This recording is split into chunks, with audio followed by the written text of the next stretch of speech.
high school graduate. Now, I want to thank you guys all for coming, not just those who are here, but those who are live streaming from home. Really appreciate your audience. We're just here to share some valuable information on the college search and application process, as well as answer any questions that you guys may have. I do ask, though, that if you guys do have a question that comes up, please write it down or type it in somewhere. There's a good chance your question is going to be answered later in the presentation. And if not, we have a Q&A session at the end. Happy to answer any questions then. Okay, so let's get moving. Next slide. Quick announcement to the first-time senior parents. Listen to me. I'm only going to say this once. We are going on the trip now. It's going to be rough. It's going to feel like it's going on for a long time, so it's going to be hard to stay alert. It's going to be even harder to be quiet, but you have to do both. You have to do every single thing I say, or we will not make it. Understand? Now, I'm sure it feels that way sometimes, right? Looking back, looking at this project, this process, standing back, it can feel overwhelming, no doubt, okay? But assure you, we all get through it, right? We're here to support you every step of the way. And it's all about just taking a perspective of looking at it one day at a time, okay? Just starting off with the small things, all right? And that first question you should be asking your student is, do they want to go to college? What do they want to do after high school, okay? Because there are several options. We have 4-year private and public schools, okay, if your student wants to go earn their bachelor's degree and decide whether or not they want to continue their education after that. We have community colleges or 2-year schools where they can earn their associate's degree and again decide whether or not they want to continue their education after that. The military, there's a number of branches, and the ROTC program also has a number of options for students who want to eventually head to the military, but for now want to continue their education. We have trade and technical schools, which are becoming much more popular, okay, as more and more successful trades are going forward. Employment, they might just want to jump right into the labor force. Post-grad years, okay, for students who may feel like they need another year to improve their academics before applying to college, or they, athletically may want another year to improve upon their athletics. Or sometimes students just need an extra year to mature before making that move and going and living on their own, okay? Similarly, gap years are also becoming more popular, okay? Some students, after 4 years of high school, 12 years of school, they just need a break. We don't want them sitting on their couch playing video games. We want a structured gap year, but we'll still encourage students who are thinking about a gap year to apply to colleges this year. If they decide to take the year off, they can simply defer their college acceptance, have a gap year, and then get into college the following year, okay? It's much easier to go through the college application process here at Woburn High School than it is after you graduate and you're a little more on your own. Okay, we're always here to help, but it's easier when the student's still enrolled here. Next slide. So we give this presentation a number of times in the senior English classes. So it's a miniature version that all your students have seen at this point. Okay, this is more of a comic relief where, again, it can feel overwhelming, all right?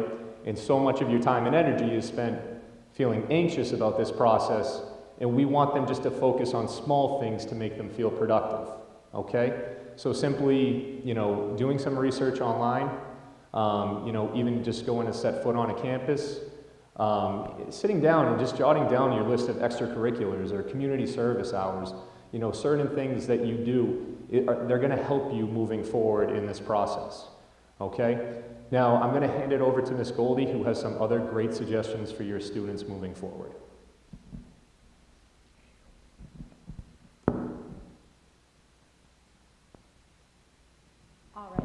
So this is really loud.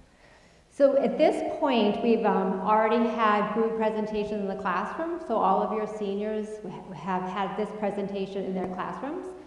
So now what we're doing is we're having individual meetings with students. So I've emailed all of my students and set up a number of appointments, as with everybody else, and then if I haven't heard from them, I'm emailing them and setting appointments up with them. So they all should be meeting with us one-on-one in addition to the group meeting that we already did have. And so through that process, we're going through all of the slides we're going through tonight, and we're giving them a ton of information, more specifically geared specifically to them and their GPA and their SAT scores. So one of the really things I want to stress to you guys right now is in the next month, and I have a calendar to hand out, we're having a number of college reps coming right down to Woburn High.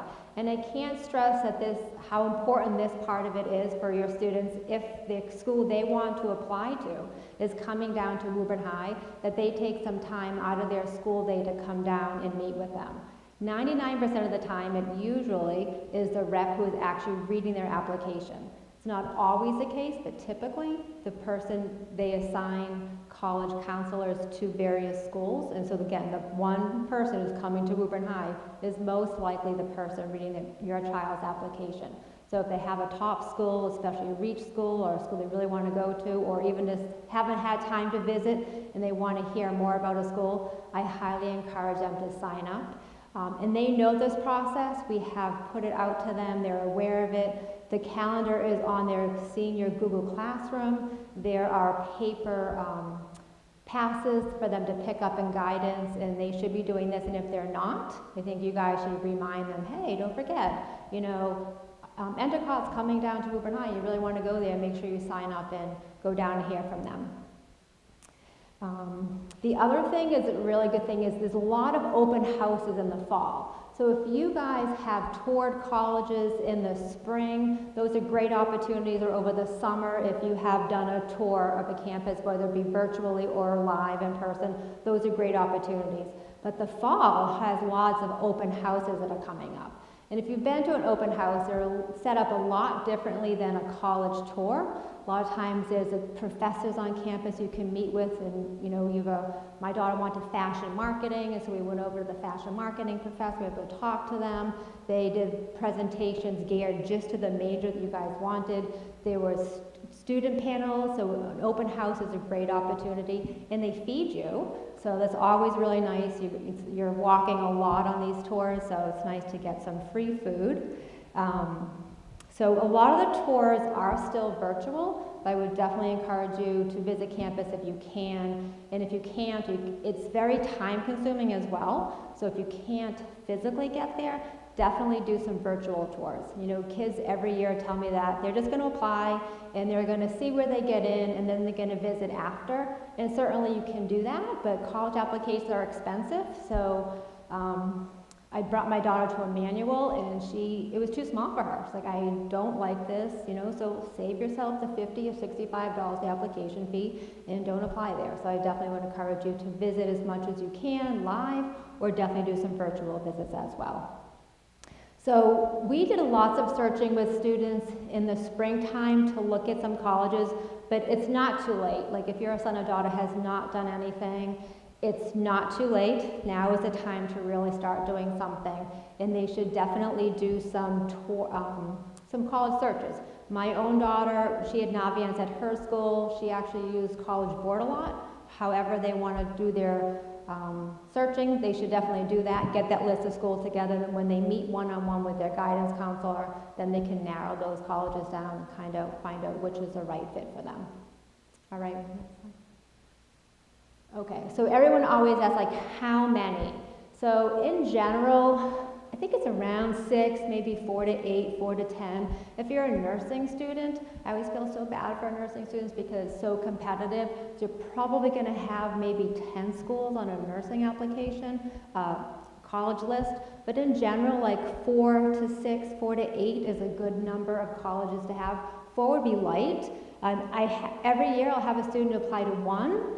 And that kind of scares me, but if it's a safety, I guess, you can do that. But definitely you want to have a number of colleges on your list so that you can make sure that you're grabbing enough of them.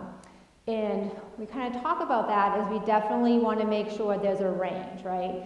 And so everyone needs a safety on the list. So a safety is a school where your GPA is higher than what they're looking for. Maybe if you have SATs, your SATs are higher than what they're looking for, and that's going to be a safety for you. So you at least want to have a couple of safeties on your list, and safeties you like, right? So you don't want to make sure you're just throwing on schools here because you can get into that school. Sometimes you only get into your safeties. Every year is very different. It's pretty stressful, and so you want to make sure you have a safety on your list that you like, right? So definitely make sure you visit those safeties as well. A target school or a good fit school is you have right around that GPA that they're looking for. Again, if you're sending SATs, you have around the range of those SATs. And most of your schools should be in the good fit range, right? Because again, it's expensive. So you want to make sure the majority of your schools are in that good fit range. You have the GPA they're looking for, and you should hopefully get in if everything else works for you.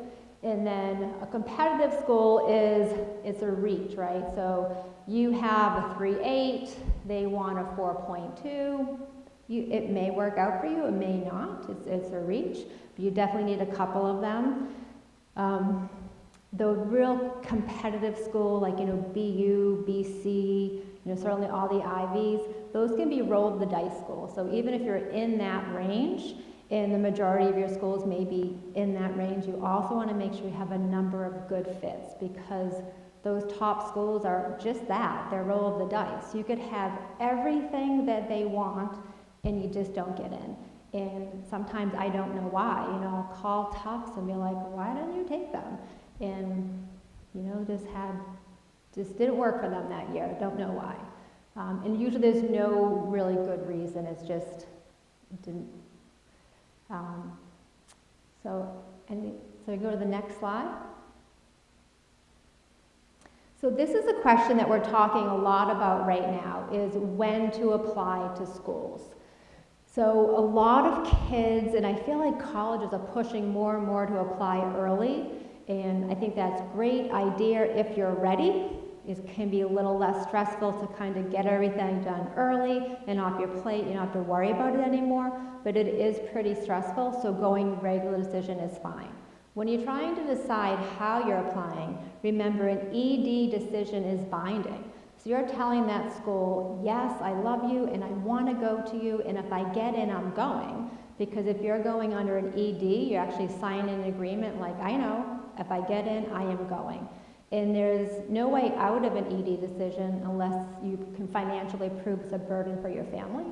So, and I've never had a student who's done that, so I don't know anything more about that except they have all your financial information, right? You've completed your FAFSA, they've seen your taxes, so if you get in, you're going.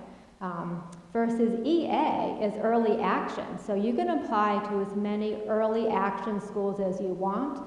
And again, remember, if it's a safety, I would say you might as well apply early. Just kind of get that off your plate, get it out there. It's really nice to get an acceptance back. So I love when kids apply to at least to their safeties early. It really is relaxing. Like, I have some place to go now. While I wait for my other schools, at least I know there's some place I'm heading towards in the fall. So early action. It is quick though, right? So it's almost October. A lot of the early action dates are November 1st, November 15th, December 1st, and that's early, it's weeks away. So if that feels too stressful, regular decision is perfectly okay. Remember, the early action it's nice to get it done out of the way if you can do it early. If not, regular decision is 100% okay.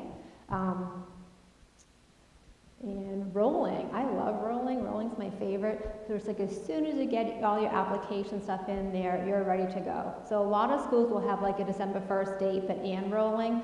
So I tell my students, hey, your goal should be December 1st. But if you miss that, you can do December 2nd, December 3rd, and as soon as they get all of your information in there, they're going to start reviewing your decisions. You tend to hear earlier back. Certainly if you're applying early action, you can hear a little bit earlier.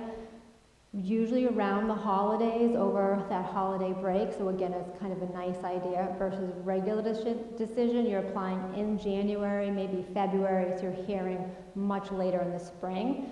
And I can say that can be stressful every year. So if your friends applied early action and you applied regular decision, you're not going to hear back as soon as them. And that's okay.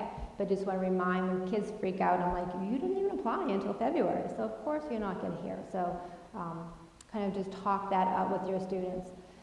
So just to recap, if you're close to that decision, that GPA, and it's a safety fuel for good reach, I may suggest you do apply early action and kind of get it done and out of the way.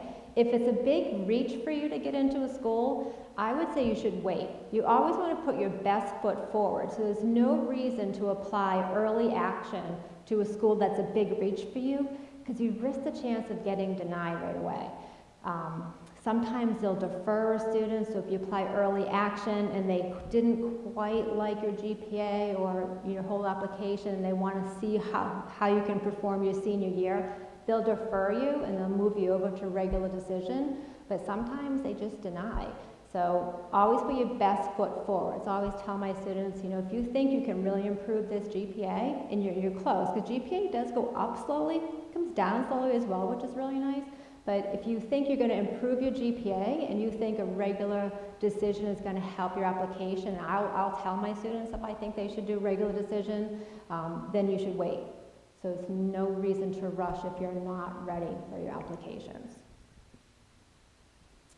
So most of the colleges are on Common App.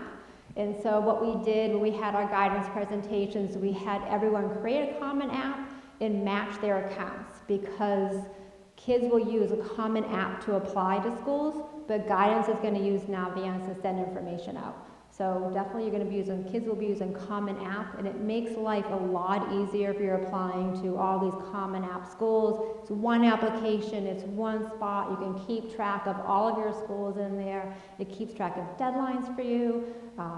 It's actually a great resource, Common App. There are a number of schools that don't accept Common Application. Endicott is one, Salem State is another. So for those schools, a student would go to that school's website. Right? So they're going to go to Endicott, and they're going to hit Apply Online. Salem State, Apply Online. Salem State is a free application, I think, if it's due before November 1st.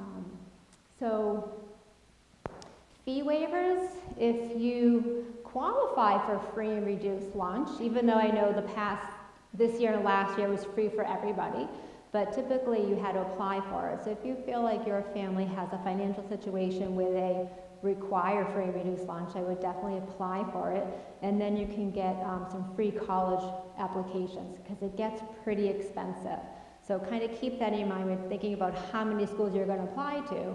It's about $50 to $75 for each application. So if you're applying to 10 schools, it's going to be really expensive. So if you qualify for free reduced lunch and you need a fee waiver, let your guidance counselor know. And sometimes there's school-specific fee waivers. So when I took my daughter around, we went really late to a college visit in the fall of her senior year, and she went to talk to some schools, and they gave us fee waivers. Like, oh, we'd love you to apply. Here, take this fee waiver. So definitely make sure they do that. Remember, the college visits are coming down with guidance. Remember I mentioned that.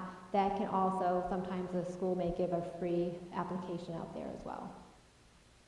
Have your kids check their email.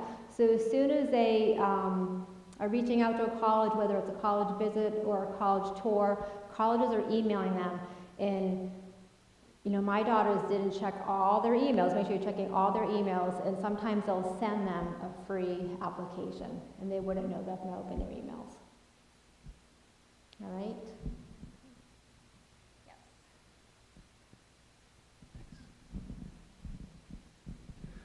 Hi, everybody.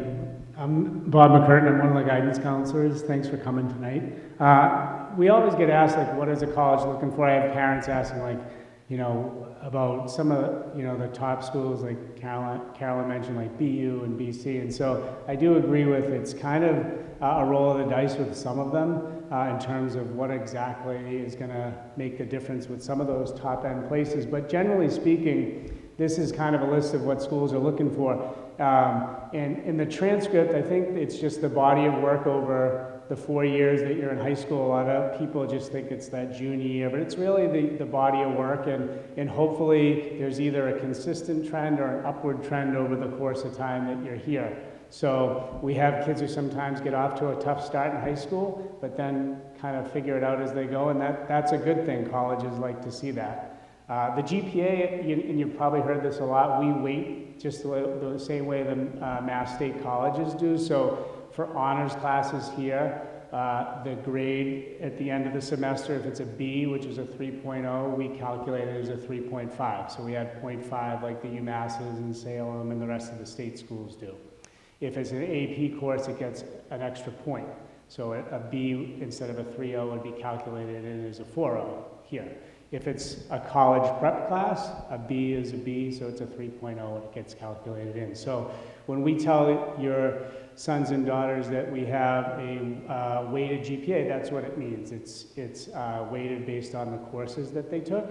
When a college gets the transcript, they recalculate the GPA on their own scale. So what we're giving them is definitely a helpful guideline, but you have to keep that in mind. Some of the more competitive places don't weight. So if we're telling them they have a 3.8 weighted GPA, it could be unweighted a 3.3, because you take that extra 0.5 or point away. So it's just important to know that, okay, as you're going through the process. Excuse me. The standardized tests, and I know there's slides about them, but I will say that in talking to some admissions reps, I feel now more than ever it's strategy with whether or not you should send the scores. So if it's a test optional school, what I think has happened during COVID is that last year some students still did send the scores in, but it was typically students who were at the higher end of things. So I think that has skewed the numbers a little bit of what is called, what their average numbers were for the reading, writing part of the SAT. So I would really talk to us about, when you have your scores and what you're planning on doing if it's a test optional school. Okay, and for some majors or for some schools, they may require them, but it seems like we're hearing from a lot of schools they're continuing to be test optional. Okay, the extracurriculars. So I think I've talked to a lot of kids who have done some amazing things during the pandemic, whether it's getting PPE stuff out to healthcare workers or kids picking up more hours at work to help out at home with stuff, just all sorts of different stuff. So I think any of those things are important to highlight on the application, or there is a spot on the Common App that started last year if you want to speak to anything that you feel is relevant that happened during COVID. Some kids click no, and that's fine, but if there is something significant that you think to report, there is a spot to click yes and type a little statement about that. But I think it's important to highlight, like you need to sell yourself and point out all the great things that you've done since you've been in high school, okay?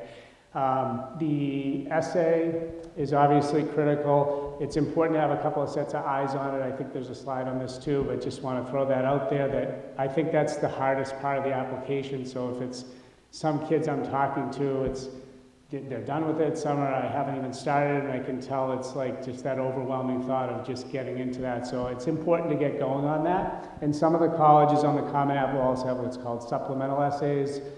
So I was just on with someone yesterday who's applying to Providence. There's a specific question about why do you want to come here? What excites you about Providence, I think is what it said. Okay, so some of the schools will have additional essays. So it's important to go through to find out, do you need to write more than that one essay that's required? Okay. And then recommendation letters, we'll have a slide on those. Those factor into the decisions, obviously, and obviously they're looking at how do you compare to other students. So we'll send the colleges a school profile of Woburn High that talks about our population here and our courses that we offer and things like that. So the colleges have an idea of what is available to students here, and then looking at the transcript, what did they take, how did they challenge themselves, and things like that. And everybody's challenge is different, so it doesn't mean that you had to have taken all APs. Everybody has a different path that they're taking here, okay? And then the last thing here is just interviews, auditions, and portfolios. So if your college requires interviews, obviously you need to do them, but if they're optional, I always tell all the students I work with, if you're comfortable talking one-on-one and it's easy, that comes natural to you, you should do the interview. It's just another thing, like when the reps come to our school, it's another thing that they can kind of check off as a positive for you as an applicant, okay? And then the auditions and portfolios come down to kids who are either applying to an fine art program, music program, or something that they may need an additional supplemental piece of work to submit. Okay? Go for the next one.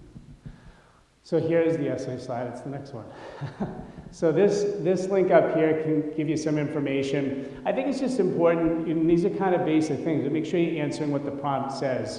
Try to stay on track and be genuine and passionate. I always share the story. The best essay I've ever read, and I've been doing this for a long time, was about The student wrote about the first time they had ever made themselves their own meal because the parents went to work too early, and so they had to make, and they tried making scrambled eggs, and they ended up burning, and they had to call the fire department, and they had to come because they had started a little fire in the kitchen. But the way that it was written, I wish there was 5 more pages. It was just, I wanted to read more. It was very interesting, and the message was, I learned how I really kind of need to start learning to do stuff for myself and not rely on other people all the time. It was a great message and a great read. So I think sometimes we get stuck on the topic as well.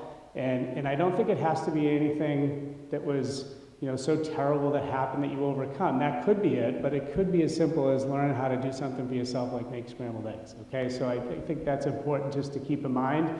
But I would seek feedback from your English teacher, a past English teacher, us, meaning the counselors, we've read a lot of them as well. So I think there's the whole punctuation grammar piece, and then just feedback on the whole overall piece of work that you're doing, okay? In the spell check, so the other thing is I just say to kids, please don't fill out the application the way you either Snapchat or text or whatever, like all lowercase letters. Like I read that, like that's just not a good look. So just make sure they've really spell checked that and made sure the grammar looks right. And of course I mentioned about the supplemental essays. So it's important that you're aware of what they are and what else you need to write, okay? And I mentioned Providence, and I'm stuck on that because someone just had it. I know historically that supplemental essay is of great importance to Providence. I know BU has had one in the past too. So some of those schools, they really want to see, like, why do you want to go there? What is it about the school? Okay? We can go to the next one. Okay, so this is a thing that we push in the spring of junior year just to get them thinking about it, and now we're here. So the letters of recommendation, the kids should ask 1 to 2 teachers, okay? And if they haven't asked already, they really need to do it like yesterday. So they really need to get on it, and they should ask them in person. I think that's the best way to start rather than an email. They should ask them. There are some teachers who get asked by a ton of students, so they have to, respectfully say, I'm sorry, I'm already doing 30 or whatever it is. So that's another reason to just make sure you're on top of this. So you want to ask 2 teachers. It'd be great if it was from last year. I understand, and I think we all understand with COVID that it was different the last 18 months. So if you need to go further back because of that reason, there wasn't a connection. I mean, I think we can talk to the student about that too, but it'd be great if it can be from the junior year. Sometimes some kids as a senior have a teacher that they had as a freshman or sophomore, and so that's great too. You could ask a senior teacher as well. But ideally, obviously, you have a good rapport with that person. Hopefully you've done well with that teacher, so the letter can be kind of glowing in that way, okay? So after you ask them, there's a spot on Naviance where the student has to request them to write the letter. We have gone over that in the presentation this past week or week and a half, so the students should know where to find it. But if not, we can send them a reminder about how to do that, okay? The sheets, Ms. Anderson gave you the parent brag sheet. That's definitely very helpful. I often find stuff on those sheets that I had no idea about the student, and it's like usually really good things. So we really would appreciate your input on that. And the students know on Naviance and the Guidance Google Classroom, they can get the autobiographical sketch sheet that has some short answers where, again, it's just more information about the student and things they've done and their goals and things like that. And then the last one is just a checklist, an activity checklist of things they've done. So those are helpful as well. I don't like to repeat those things in my letters because they're going to put those on their application. I tend to prefer looking at the autobiographical sketch and what you have to say, and then our conversation. Right, so all those things are important for us to just be looking at. The teachers will upload those letters to Naviance directly, so the kids are not allowed to read them. They need to waive their right to read them at college. That kind of speaks to the letter being authentic, no influence by having somebody read it. And in order for us to match those accounts, that has to be done. So we did that with the students in the last week. If there was anyone who was out or missed it, we can give them a reminder on that.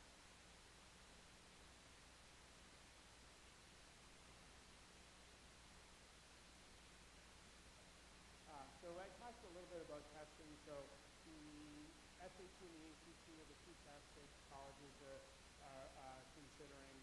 And again, I think that pre-COVID, a lot of schools are moving to these tests. It's optional, and now that we're in this situation that we're in, there are a lot of them have remained that way, especially for this current class. So again, I think it's a strategy thing. I think it's looking at how did you do? Are you close to what they're looking for scores? What I've been told by some schools is that if you send them and it's an optional school, now it is part of their holistic review of the application, so they can't ignore the score that you sent. So even if it might not be in the range, it is part of the consideration. I think where that kicks in, especially if it's like a nursing program, if it's optional and it's below the average and you've sent it, that could hurt a little bit. So it's just very important to gather information. I think Carolyn has mentioned the college tours and open houses. Really tune into all that information about what are they looking for, what are the averages, you know, is it optional? Is it optional for everything but nursing, or you know what are they looking at? Okay, we're a testing site. The dates are up there that are left. Some of the kids are taking one this Saturday. I think is the 2nd. The deadline for the 6th, the one in November, I believe is the 8th of October. I'm pretty sure about that, which is next Friday, I think. So it's coming up. So just want to make sure once you miss those deadlines, and they hit you for late fees and things like that. So you just want to make sure you get that down. And if you are taking one that's coming up, the students are taking one, we've told them prep options, whether it be Khan Academy, that's a great free prep option that you can link your previous scores to get some prep with. Anything last minute building up that you can do now would be helpful. And then the last 2 ACT tests are coming up. Okay? Excellent. The subject tests, so these are, to be honest with you, these are becoming less and less necessary, I guess, at a lot of schools. But they're 1-hour tests, and you can take up to 3 in a day. You can't take the regular SAT on the same day as a subject test. So if you're at a school which, again, there's so few left that make you take them, but if you need to, you need to. So, there's still dates left coming up the rest of the year that you can take an SAT subject test. But it's important to find out what is required by the school you're applying to. So some schools may say they want 1 or 2, or engineering, so they want a math 2, and it just depends on each individual school. So you just got to make sure. I think having a spreadsheet, a Google sheet, a notebook, something that has dates, deadlines of applications, requirements, financial aid is just hugely important. Ready? Yes. Okay. So here's where the two different companies, right? So you're registering for the SAT on the College Board. The writing tests are optional. If you're eligible for free and reduced lunch, like some kids just say, well, I don't eat lunch. I don't eat till I go home, but they qualify. So I try to explain to them, well, this is the benefit. I'd like you to eat lunch, but even if you don't eat lunch, you can, and you qualify, you can get fee waivers for the test and for application. So that's really important to make sure they talk to us about that. If we're kind of late in the game for accommodations, if they haven't talked to us about applying for them, last year it took 8 or 9 weeks to get a response back from the College Board for kids I had. So, that would be something that has to be done well in advance. The ACT has a science section built into it, so it's a little bit different. The math section is a little bit different. The overall time is about the same. It's just the way each subject area is structured in terms of how much time each one on the SAT versus the ACT is a little bit different. And kids kind of have different feedback about, I don't know if liked is probably a strong word, but they liked one test better than the other, or it just felt better to them. So it's kind of personal preference. But again, at this point in time, I think unless, you really have to decide what's going to be in your best interest in terms of where you want to put your energy, especially with applications and essays and things like that. Okay? The thing at the bottom is really important, so it's up to the student and the family to send the SAT scores. We can't send them officially. The only way they can become official is through the student's account on the College Board or the ACT site. So if a college is requiring them or you're sending them, You may put them on the Common App. There's a part to put your scores, report your scores. That's not official. They're official coming from the website. So when you're in your account, there'll be a little tab, send my scores, and that's where you click on. And they do charge you after a certain amount of time, if it's 12 elementary school or roughly, to send per school to send a report to. Okay? And you don't need to send them to all schools either. Like if there's 2 schools that require them, and you're going to go optional on the other ones, or you can choose where you want to send your scores to. Okay? All right, next slide. Okay. Application process. How are we doing? Do we need to breathe? This is a lot of information, I know, but it's good. Let's just take a deep breath. We're going to get through it. It's okay, people at home, take a deep breath. We're going to get through it. So we just wanted to kind of recap the responsibilities of all of the players involved here. So students and families, students specifically should be in touch with their counselor as soon as possible if they are planning to apply, so that we can sit and have a conversation with them and make sure they're ready to go. So if they haven't made an appointment with their counselor yet, please ask them to, and then we'd love to if possible. Students and families, their responsibility will be getting applications via the Common App, or as was mentioned, if the college is not available on the Common App, applying directly on the website. And students can see us directly in guidance if they need a fee waiver or if they're eligible for a fee waiver. As Bob just mentioned, students must also submit their own SAT or ACT scores directly through those websites. And then counselors are going to be submitting transcripts on their behalf. Let's talk about this a little bit. There's several transcripts that get sent throughout the year. So if students are applying early action or early decision, which is a November 1st typical deadline, we don't have any finalized grades yet from the high school. So the only grades we will be able to send at that point are from freshman, sophomore, and junior year. However, they will show the classes that the students are taking this year. Many colleges want to see what students are enrolled in for their senior year. So we will first send what's called an initial transcript. And then colleges will always want to see term 1, which we will send automatically, and then also mid-year grades. So colleges are going to kind of track and see how they're doing all the way through the year. Then at the end of the school year, the one college that you all choose, we will send a final report to as well. This year is something new. Teachers are going to actually be submitting letters of recommendation on their own. It's through Naviance, but as Bob mentioned, teachers are going to be uploading them to the computer system after your child requests them in Naviance. Students will never read them, and then they're going to be sent right off to the colleges. Excellent. So as we talked about a variety of different sites, we want to make sure you know why your child should be going to each site. And it is a lot going on at the same time. So when kids might say, oh, I have to fill out my application on Naviance, it gets a little bit confusing. So we kind of wanted to break down all of the different sites and that your students should be navigating more than one at once. So the Naviance site is where all colleges must be listed. Now, students want to be very careful because last year they probably listed a lot of their schools under the colleges I'm thinking about tab, just as a brainstorming spot. However, all of those colleges must then be moved over to the colleges I'm applying to list. Only the colleges that are under the colleges I'm applying to list are going to receive a transcript and letter of recommendation. Also, I noticed when I was meeting with a student today that there is a button that students can check to just move them automatically over to that list, but then it defaults to the regular decision application type.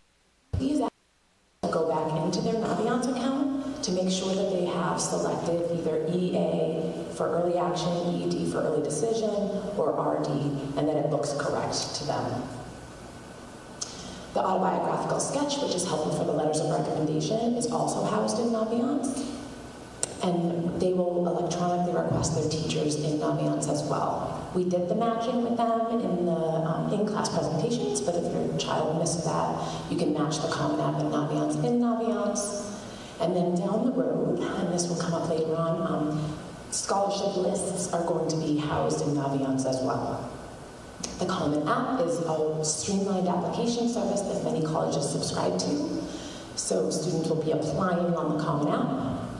College Board houses the SATs, ACT houses the ACTs, and the FAFSA is a separate website that you all will be navigating for financial aid resources. So there's a lot going on at once, and these are the sites you should make sure your child has an account for and that they are going to for the correct reasons. So this is a little screenshot on the Common App. If you haven't seen the Common App yet, it is pretty straightforward, but I wanted to speak for a moment around the FERPA form. So recommenders in FERPA is a section on the Common App, and it will show students very obviously like a warning symbol if this isn't done. So that's the cool thing about Naviance is you can't really submit without missing information. It will warn you and tell you if you're missing something. But this must be signed just one time, and it will attach to all of the schools, and it's essentially authorizing us to send student records, recognizing that the student records, that the one-time authorization goes to all schools on their Common App, and then also the student will waive their rights to read the letters of recommendation in this FERPA waiver as well. So this is what it looks like. It's pretty straightforward, but we wanted to point that out. The good news is this is a little bit less scary now. So in the past, because we use Naviance, if students added their counselor in a Common App, it would actually freeze their Common App account. The really good news is now that they filter them directly. They know our email addresses as counselors, and so it's not that scary. But this is just a reminder that students do not need to request counselors, and they don't request their teachers on Common App, strictly on Naviance. Okay. So this is the matching button we were discussing, and we did do in classes. This is actually a screenshot of a student's Naviance account. So in pink, you can see that it's kind of giving a little bit of a warning. You're not currently able to match the Common App schools. And the student will see the pink and it will turn green when it's been matched. There is a section that needs to be completed on the Common App before they're able to match, but it will give you a very clear indication of whether or not that's been done. And this is just a great little screenshot so you guys can see as well what your child sees when they add a college to the colleges I'm applying to screen. So you see UMass Lowell is the college they're applying to. The type is the admissions type, which is regular decision. It shows the student the deadline. The transcript request. Should we talk about that? We prefer actually that students will talk to us directly around transcripts. I think that's coming up later in the presentation. And then the submission type is either Common App or direct to the institution, which means you would be applying on the school's website. And that edit button, we can't see that and parents can't see that if you guys have a parent Naviance account, but students can, and they can edit. For example, if they meant to apply early action or early decision, they can click the edit button and go right through and make any updates. I'm going to call Bob back up. Okay, so at the beginning when Carolyn was mentioning that we have some college reps coming, I believe UMass Lowell might be next Friday. I know I don't know why I know that off the top of my head. I think I was talking about this with somebody, but it's soon. And Salem State, I believe, is this week. So I would urge the kids, if they're applying to state schools, to come to those college rep visits, because this is great, helpful information about the state schools. Mass.edu has the sliding scale, meaning that if you're below a 3.0 weighted GPA, if you're between a 2.0 and a 2.99, it kind of talks about what does SAT score needs to be, or ACT, except that now allowing the test optional. So it has changed a lot. So I think it's helpful for the kids to hear what the admissions reps are saying about average GPAs and things like that. So even what you'll see on that, for example, do we have people looking at UMass Amherst? Probably, I would imagine that'd be one of the state schools, right? So like last year, like for example, the Eisenberg School of Management there is brutally difficult to get into. You know, you're looking at a little bit above a 4.0, even though the average might say 3.9 for UMass Amherst. weighted. So it's just important, I think, for whether it's through tours or open houses or listening to the admissions rep to get the most current information, but this is a great resource. The GPA for state schools is definitely the driver. The recommendations and things are important if you're kind of on the bubble, but it's really, you have the GPA they're looking for the program, or you don't, and that's kind of how that goes. With nursing and engineering, sometimes those GPA requirements are a little bit higher within the college as opposed to other ones. Okay, and just being aware of some of the other, like the community college transfer program, it's a great option. So for some kids, it's not just about the GPA isn't what it needs to be. Maybe it's financial. Maybe it's they're just not ready to go and live away and they want to save some money and take a year or 2 years to get their associate's degree and transfer. So those are all good options for kids. And the Adams Scholarship is related to MCAS. So if the kids are in the top 25% of scorers here at Woburn High on the MCAS, they'll be eligible for a tuition waiver. I remember when I first heard it, I was like, this is unbelievable, free school. It's not, it's the tuition. So for example, like UMass Amherst tuition might be like $1,300 and the fees and room and board is 20 something. So you get that initial $1,200 tuition, it's something, right? So everything counts. So the Adams Scholarship, I believe that stuff will be coming out soon. Right, so you'll be notified if you've qualified for that scholarship. Okay, Jesse, ready? So this is the sliding scale, and again, I think that what I've found, I think we've all found over the last few years, is while it's been followed, I think there's some flexibility in it, and it all relates back to like admission spots and the applicant pool. I think the UMasses, especially UMass Amherst and Lowell, the average GPA continues to climb each year to a point where being here for 15 or 16 years, it certainly has grown, like it's gotten a little crazy, I think, with what the average is.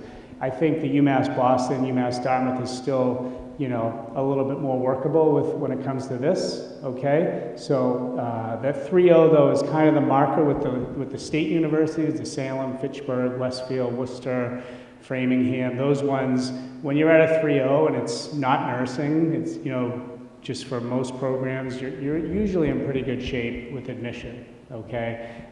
It's just the UMass Amherst and Lowell are a little bit higher, okay?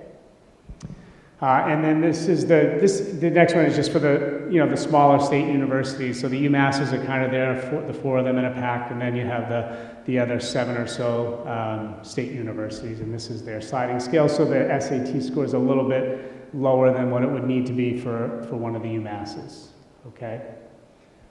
But basically all these guidelines by the state have been put up. So like when you apply to a school like this, the Department of Higher Ed in Massachusetts has made these guidelines.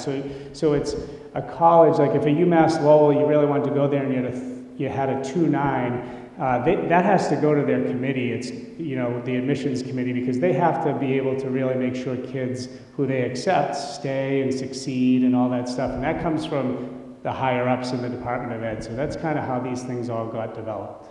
Okay, next one. So just a couple things here, just the tuition break program. So if the student's applying to a college, if they're looking at a state college in Massachusetts and the major is not offered, there's a partnership among some of the state universities in New England, and that's the website that you could check out what majors are offered. So for example, if you had a major that wasn't offered at any of the Mass State schools, but UMaine offered it, there's a possibility if you got in, you'd get a tuition break because we don't offer it as a state system here. Okay, but that's where you would find that. If you're looking to play a Division I or II sport in college, you do need to register with the NCAA Clearinghouse. That's the governing body of college athletics. This is the website. There's a fee to it, and so you'd fill that out. We would get a notification, we meeting and guidance, that we need to send off a transcript to them to make sure you meet the initial eligibility requirement.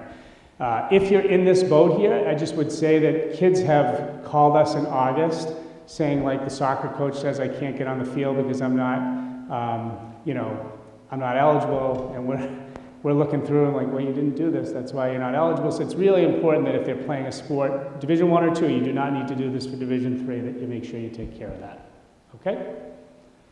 We'll go to the next one. The FAFSA, which we mentioned, it does stand for free application, so if you Google it, and there'll be some hits and you come to a site that's looking for your credit card, you're on the wrong one. So make sure you're on the right. It's fafsa.ed.gov.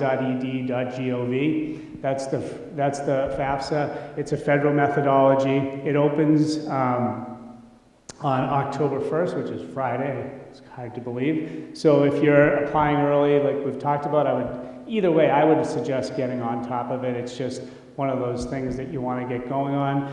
It's a federal methodology that looks at your tax and income information and comes up with what's called an estimated family contribution, an EFC, which is a financial number that the government believes you can afford to pay towards college without taking into account some other factors that could be in the mix. So this is one form that you should definitely fill out for all colleges require the FAFSA, okay? And there is a FAFSA festival coming up. It says on the 18th. The MIFA, that last little website there that explains the event, MIFA is also a huge resource for you with not just financial aid, but also just college in general. So I would highly encourage you to check out mefa.org. They have all sorts of videos and links and stuff that are super helpful in the process, okay? Next one. The CSS profile is not required by every college. None of the Mass State colleges require it, but some of the private, more competitive private schools require it. I will say from talking to people, it's a little bit more of a pain to fill out. It's a little bit more cumbersome, so you just want to make sure, again, if your college requires it, which the way to find out what you're required is go wherever you're applying, go to their website directly. Under admissions, there'll be a tab for financial aid and how to apply, and it will tell you what forms, whether they just FAFSA or FAFSA and CSS profile. So you'll know if you need to do it or not. But again, I think it's good to get on top of these things early, just so, you know, all of a sudden we come in and it's like holiday season, and then we get into scholarship, and, you know, so it's one thing after the next. So this is a good thing to get on top of, okay? So the scholarships, one of the things I think Woburn does a great job with is scholarships, okay? We have two different things we do. Katie was showing you just on Naviance, there is a spot where you can look at all the different scholarships that are offered to Woburn students. And the applications are in the drawer and guidance, I believe that's where we're doing that again. So there's all sorts of scholarships from like youth sports kids might have played, to the elementary school they went to the Lions Club, all sorts of different stuff. So it's really a great opportunity. They start going on sometime usually in the next month or two, and then as they come in, we put them on Naviance, usually all the way through March, you know, and then at the senior scholarship night, at the end of May, before graduation, the kids find out, you know, if they got those scholarships that they applied for. So it's one of those things where you might have to apply to a fair amount to get, you know, one or two, but it's definitely worth the effort for that. And we also will have the Woburn High Scholarship Fund, so we'll have a meeting with the kids after the new year, sometime usually it's in February, and explain to them that process. So those are two great opportunities to get some scholarships. These are some other websites that you can check out. Some of them, like FastWeb, some kids create accounts.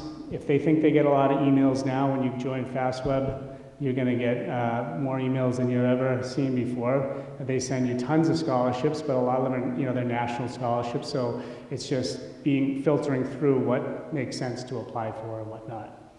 Okay. And the last one, yes, don't pay for a scholarship application. You're trying to get one, so you make sure you don't want to do that. Okay. So we always share this with the kids. I think just a couple of things like, you know, just being aware of what's on their social media, what can, you know, how that can affect them, because it can affect them negatively. So it's important, and I'm sure you're on top of them, and they're on their phones all the time. I get that, but it's just important to be smart about what we're putting out there. The senior slide, I think Katie just mentioned, we send transcript updates regularly throughout the year. So there really can't be a slide because colleges can reserve the right to do whatever they want if they see a difference in grades over the course of the year. And I've saved a couple of letters over the years, just, you know, crossing out the student's name thoroughly, but just when kids don't believe me and think you called me to tell them that, you know, it's like, no, this really happens. So you really got to make sure you stay on top of your grades the whole year.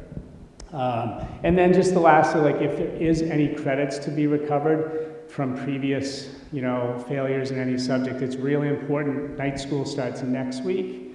We've given out seniors and we just mailed home, I believe today or tomorrow, the forms, just so you're aware, if there's any credits to be recovered, you want to make sure we get them done so we're not kind of panicking going into that last semester next year.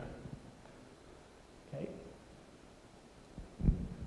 So yeah, just this quick summary here. We want to make sure that the kids finalize their list and they're deciding on their testing and all these other things we've spoken about. I think that if the kids can stay kind of, chipping away at things bit by bit here, by the time we get to, the new year, and they can really focus then, okay, my applications are good, now I'm going to get to scholarships and, work through that process.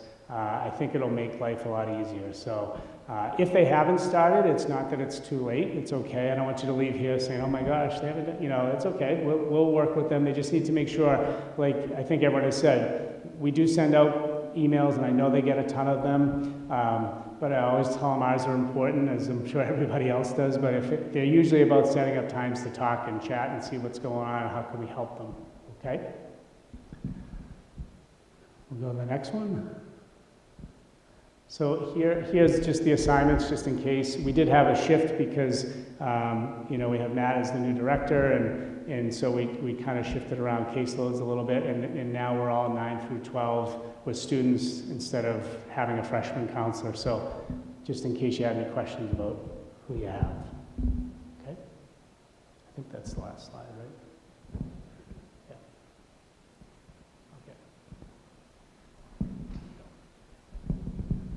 Okay. Okay, folks, so if anyone has any questions, we'll start fielding questions. Sure. Oh, sorry.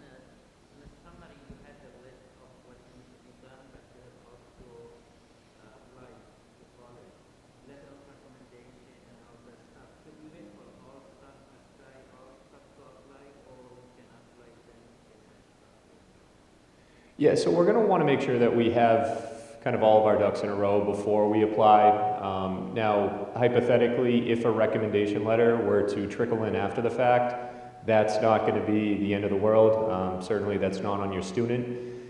All of your student materials need to come in on time. Now, hypothetically, if you're taking the October SAT on October 2nd, and you find out after your November 1st deadline that you really like your score, there's a good chance that you can submit that score and that the college admissions team, whichever school you apply to, will actually be able to see that score before they review your application and make a decision. So to answer your question, when you look at that list of whose responsibilities are who, certainly make sure that all your student ones are in on time, but ideally let's make sure that all of them are in on time. I think you don't want to wait though, right? So if you have a December 1st deadline and your student is ready to go December 1st, I would encourage them to apply as soon as they're up there and they're ready, and supporting documents to come in.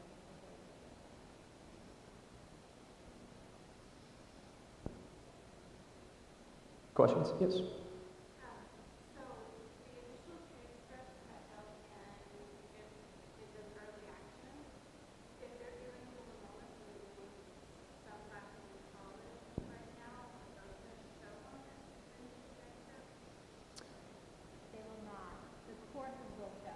So they'll show that they're taking those classes, and we won't have to break into those classes until January to make them up in that semester closing. Okay. Yes?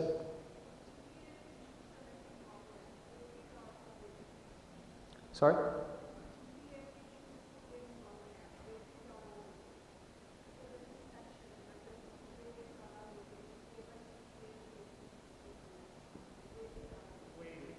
Weighted. You want to put weighted. Apologize. So the question was about weighted versus unweighted, and here at Woburn High School it is a weighted GPA. Yes. Yes. It was mentioned that the letter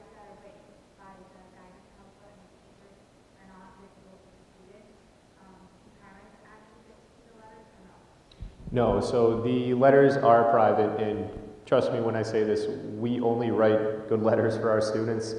If there was some, strained relationship between a student and a teacher, I haven't seen this, but I'd imagine that they would just say, I'm sorry, I can't write you a letter. But understand that we're only here trying to help our students, and that's something that we have a lot of practice doing, is writing these letters. Sure.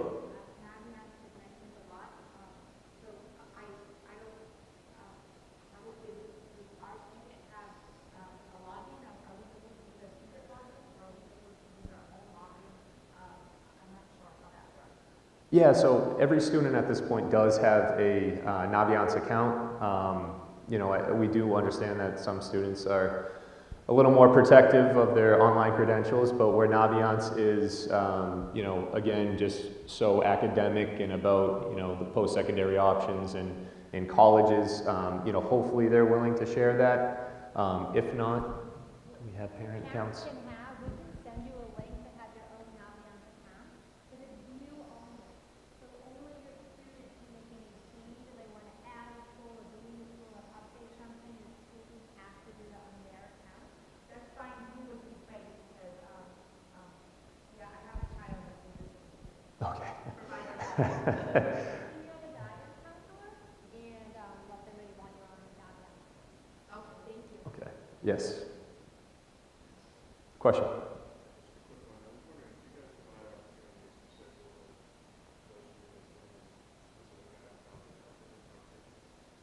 Yeah, so we do have conversations. I know it's kind of changed over the years where, last year everything was done virtually. Prior to that, we were having sit-downs with students and parents. Moving forward, Yeah, I'm setting up appointments right now. I think everyone is setting appointments, one-on-one appointments with their students they all have. So yeah, if they haven't heard and they have an early deadline, they can email us, they can stop by and they'll eat a lunch and they're here. So. parents.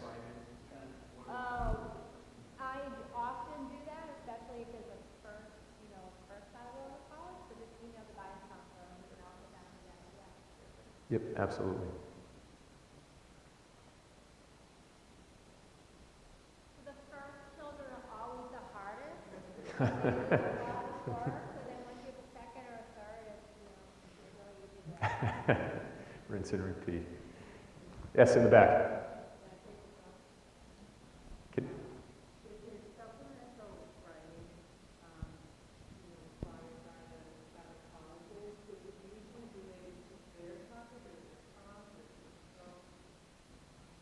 Yeah, so each college typically has its own supplemental topic. So it will vary school to school. Like Mr. McKernan was saying, Providence really wants to, know why you want to attend Providence? Yeah, exactly. So it will cater school to school. But those should show up on Naviance, or if it's not, those should show up on the Common App. If it isn't a Common App school, then they'll have plenty of information on their website, that particular school's website, of what they're looking for. Yes?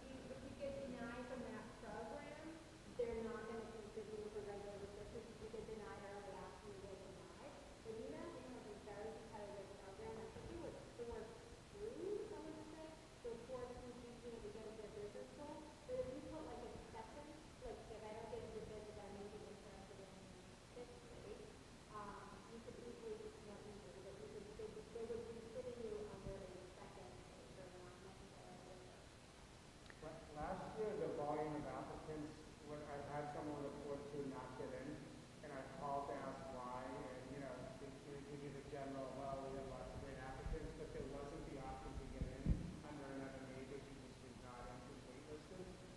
And they don't give you any information off of, how do you get off the waitlist. I don't know if there's a specific, at least you wouldn't share that with me. So just as a heads up with that. If you really want to go to UMass Amherst, and you're not meeting at 4.2 or 4.3 or whatever it is, but you have a 3.9 or 4.0, you might want to consider just like the part of the major when you're there. You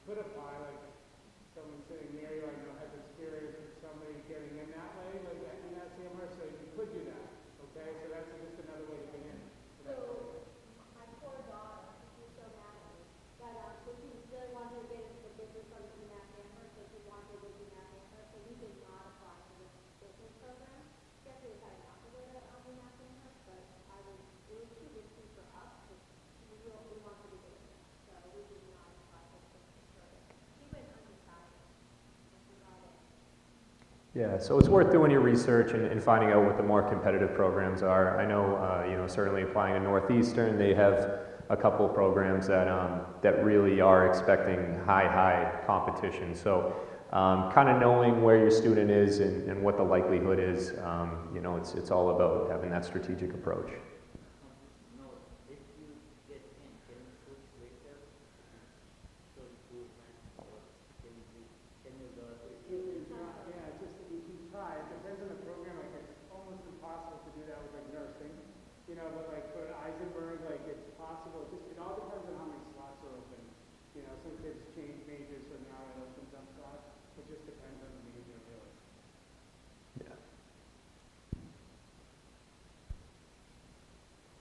Great questions. Yes?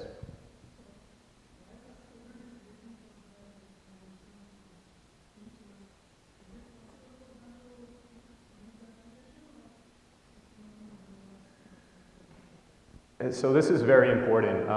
Students really need to let teachers know when they're applying, because if you were to apply November 1st, you can't tell your teacher on October 29th that, hey, I'm applying in 2 days, where's my recommendation letter?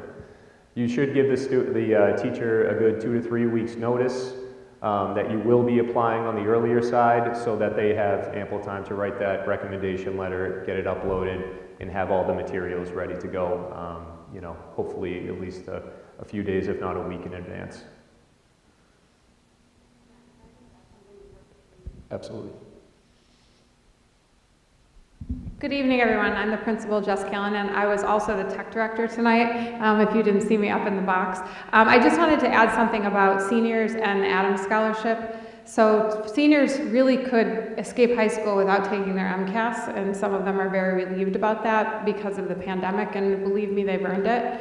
But if they want to be competitive for the Adams Scholarship, they have to take the English and Math MCAS to be input into that pool. And so some seniors took it voluntarily in the spring, and that puts them in the pool. And now there's a second survey, or a second form that I sent out to you, and Meg Patrici, the assistant principal, sent out to you and to seniors to fill out to sign up. So we had about 50 in the spring, and we have about 45 seniors that have signed up in the fall, but they cannot be eligible for the Adams Scholarship unless they do that. And then we get the list after students take those across Massachusetts, and they are put into criteria of the top percentage in their class and stuff like that. And the nice thing about that, it isn't a ton of money, but it is renewable every year. We're also going to do the Koplik Scholarship this year, which is a little bit more onus on the student and parents to fill out, but it's another way to chip away at that tuition if you go to a state school. And then in terms of scholarships, there are scholarships for students in guidance for students going to trade schools and things like that. I'm also a resource if anybody wants to talk about ROTC or the military. I went one ROTC essentially out of high school and served in the military for a handful of years as an officer, but I can also talk about enlisting. I'll tell them the pros and the cons. And then lastly, there is a scholarship, the Woburn Scholarship Foundation. Every student is eligible to receive a scholarship from the Woburn Scholarship Foundation, and but they have to complete the application, and a lot of kids do it sort of halfway and then don't submit it, and they will receive money if they do that and they participate in the mail-a-thon, which will come out from Ms. Patrici or Adriana Mendez, who are our two representatives to that group. So just parents, you're going to want that money, so make sure you have your students pay attention to those things.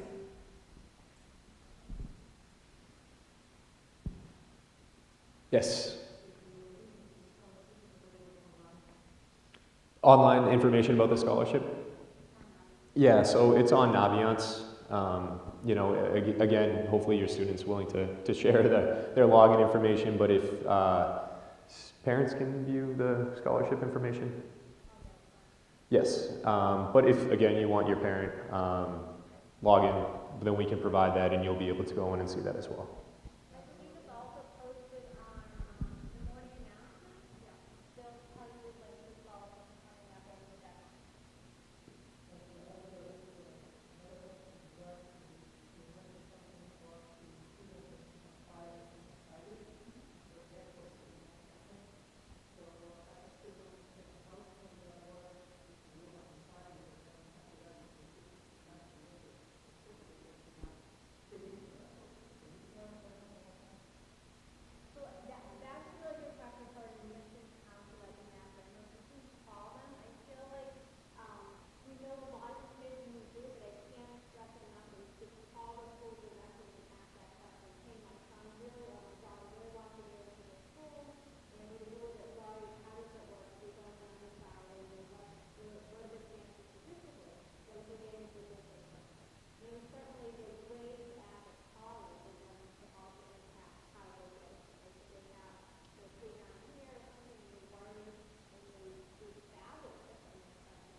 Yes.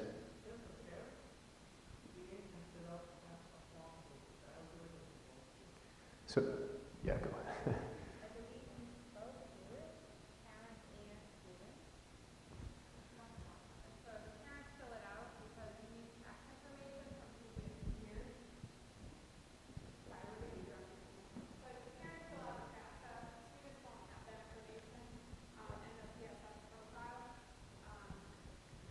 Yeah, absolutely.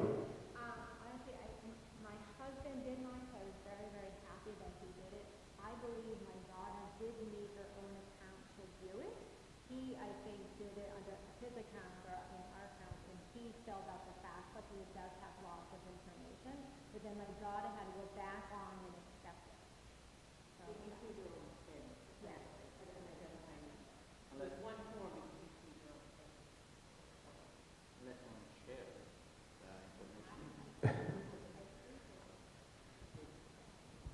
And just one more plug for that FAFSA festival on October 18th. So in years past, MIFA used to, at the Boston Public Libraries, sit down and help families complete this FAFSA form.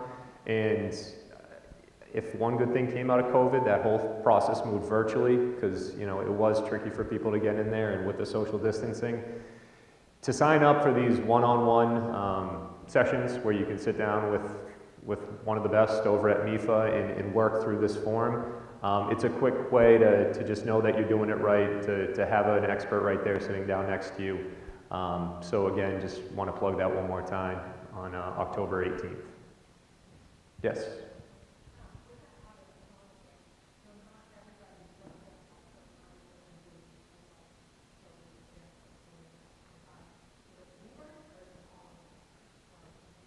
Just Woburn.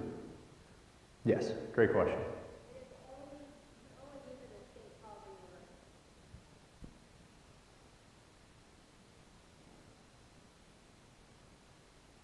Okay, folks, I really want to thank you and tell you how appreciative we are for your time tonight. Again, both here and there. If you have questions moving forward, please encourage your kids to come talk to us. Please feel free to come email us. Again, this is a process we're all going to get through, and hopefully you find it to be more exciting and thinking about the great strides your students are going to take after high school. Because again, these are great kids, and we're really excited to have them here at Woburn High School. Okay, thanks everyone.